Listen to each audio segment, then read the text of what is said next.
ГСП онлайн. Городские новости сейчас. Четверг, 19:00. На сцене городского дворца культуры Народный драматический театр под руководством Веры Гой отмечает сразу два праздника – День театра и 450 лет со дня рождения Уильяма Шекспира. Для зрителей играют бессмертную комедию Шекспира «Сон в летнюю ночь». Актеры перевоплощаются в героев пьесы, перенося своих зрителей в чудесный мир театра.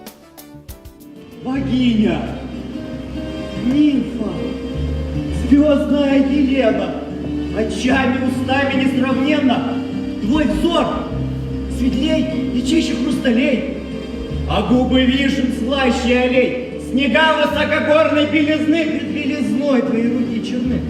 Дай коснуться, дай поцеловать это блаженство белую печать. Эта комедия выбрана не только потому, что написана рукой гениального классика, но и потому, что романтический сюжет о молодых влюбленных переплетается с историей возникновения самодеятельного театра. Именно 450 лет в Англии зарождались самодеятельные народные такие спектакли. То есть это наша самодеятельность наших народных театров, которые они народные тогда были не как мы сейчас звание высокое носим, звание народный коллектив, да, а они из народа выходили. Вот то, что вы сегодня видели в спектакле, и то, что написал, это не мой вымысел, это пьеса Уильяма Шекспира. Помимо двух праздников, для театралов всего мира особенное значение этот театральный сезон имеет и для ухтинских актеров и их руководителя.